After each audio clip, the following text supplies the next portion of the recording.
Dinosaur एक ऐसी भयानक प्रजाति जिसने आज से 243 मिलियन साल पहले ट्रायसिक काल में जन्म लिया और क्रिटेशियस काल जो कि आज से 66 मिलियन साल पहले खत्म हुआ था उसके अंत तक अस्तित्व में रहे। डायनासोरों ने हमारी पृथ्वी पर करीब 16 करोड़ सालों तक एक छत्र राज किया। डायनासोर रेप्टाइल्स या रेंगने वाले जानवरों के ग्रुप से बिलोंग करते थे। डायनासोर शब्द का प्रयोग सबसे पहले 1842 में सर रिचर्ड ओवन के द्वारा किया गया, जिसका शाब्दिक अर्थ होता है एक भयानक छिपकली। आज से अरबों साल पहले पृथ्वी पर केवल इन्हीं विशालकाय और दैत्याकार जीवों का बोलबाला था। उस समय डायनासोर पृथ्वी के हर महाद्वीप पर 1500 से ज्यादा प्रजातियों के साथ निवास करते थे। लेकिन 66 मिलियन साल पहले पृथ्वी पर कुछ ऐसा हुआ जिसकी वजह से डायनासोरों का अस्तित्व ही समाप्त हो गया। आपको जानकर आश्चर्य होगा कि डायनासोर आज भी हमारे बीच ही हैं, बस उनका रूप थोड़ा सा बदल गया है। रिवर्स जेनेटिक इंजीनियरिंग और जीवाश्म रिकॉर्ड दोनों यही दर्शाते हैं कि आज के समय के पक्षी आधुनिक पंख वाले डायनासोर ही हैं। अधिकतर जीवाश्म विज्ञानी भी यही मानते हैं कि वर्तमान युग के पक्षी डायनासोर के ही वंशज हैं। लेकिन क्या डायनासोर की कोई विशालकाय प्रजाति आज भी जिंदा हो सकती है? जानने के लिए इस वीडियो को अंत तक पूरा देखना। सबसे पहले हम बात करते हैं कि 66 मिलियन साल पहले जब इस पृथ्वी पर मनुष्य जाति का उदय भी नहीं हुआ था, तब उन विशालकाय जीवों के साथ ऐसा क्या हुआ होगा कि आज आपको ये वीडियो देखने की जरूरत महसूस हुई होगी।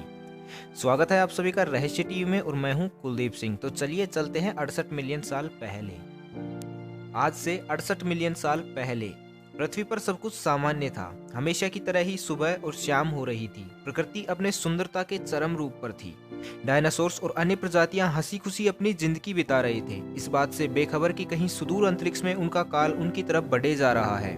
उस समय एक विशालकाय एस्टेरॉयड पृथ्वी की तरफ 20 किलोमीटर प्रति सेकंड के वेग से आगे बढ़ रहा था। करीब 2 मिलियन सालों बाद, यानी आज से 66 मिलियन साल पहले, 2 ट्रिलियन टन वजनी और 15 किलोमीटर व्यास वाला वो एस्टेरॉयड पृथ्वी के बिल्कुल नजदीक पहुंच गया। कुछ ही समय में वो एस्टेरॉयड पृथ्वी के वातावरण में प्रवेश कर गया। पृथ्वी के वातावरण में प्रवेश करते ही एस्टेरॉयड वायुमंडलीय फोर्स के कारण आग का गोला बन गया। उसे देखकर ऐसा लग रहा था जैसे किसी दूसरी गैलेक्सी का सूरज हमारी पृथ्वी पर उतर आया हो।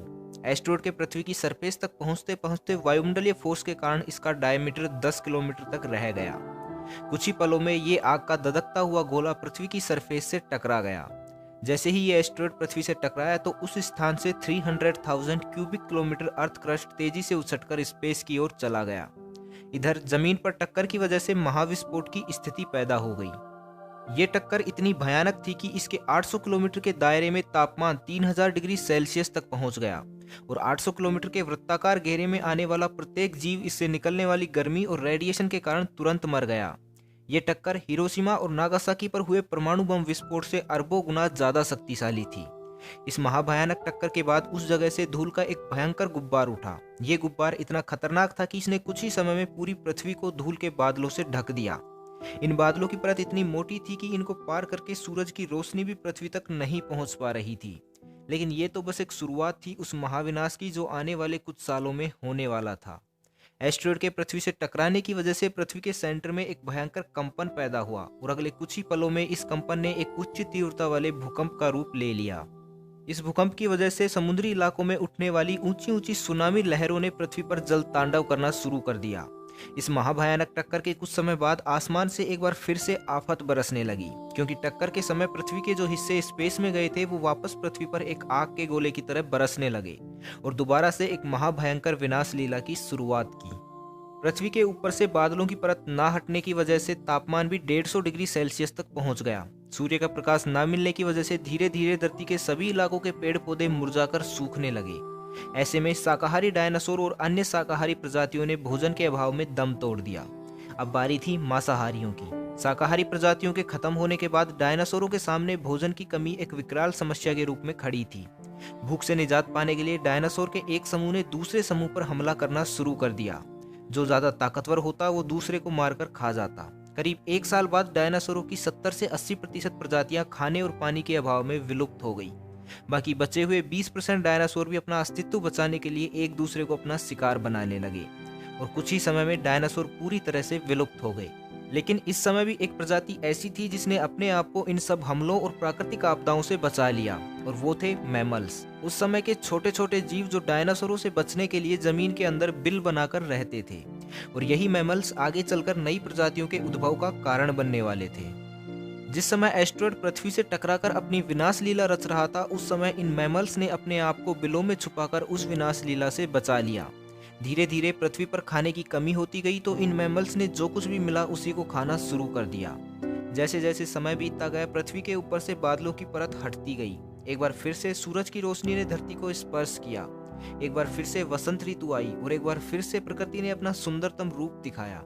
धीरे धीरे चारों तरफ हरियाली हो गई, सब कुछ पहले जैसा ही हो गया। बस कमी थी तो उन विशालकाय जीवों की। लेकिन अब ये वक्त था नई जातियों के पनपने का।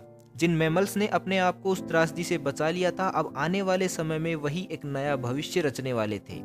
जैसे जैसे समय बीतता गया, विभिन्न प्रजातियां अपने आप को विकसित करती गई और इसी समय चक्र में एक नई जाति ने जन्म लिया जो आज भी इस पृथ्वी पर राज कर रही है। कुछ विद्वान डायनासोरों के अंत का कारण उल्का पिंड को ना मानकर बड़े पैमाने पर लावा के विस्फोट को भी मानते हैं। डायनासोरों के अंत वाली उल्का पिंड थ्योरी भी कुछ साक्ष्यों और डायनासोरों के जीवाश्म से मिले कुछ तथ्यों के आधार पर ही दी गई है। लेकिन ये थ्योरी उसी तरह से सर्वमान्य थ्योरी है जिस तरह से ब्रह्मांड का निर्माण बिग बैंग थ्योरी के अनुसार हुआ मानते हैं। लेकिन किसे पता कि बिग बैंग थ्योरी सही भी है या नहीं। खैर, ये एक चर्चा का विषय है जिस पर हम भविष्य में चर्चा अवश्य करेंगे।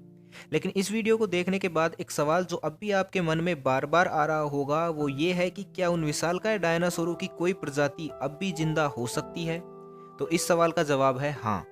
आज भले ही साइंस ने इतनी तरक्की कर ली है कि वो स्पेस एक्सप्लोरेशन के क्षेत्र में नए नए इतिहास रच रहा है, लेकिन एक कड़वी हकीकत ये भी है कि आज भी हम अपनी पृथ्वी को पूरी तरह से नहीं जान पाए।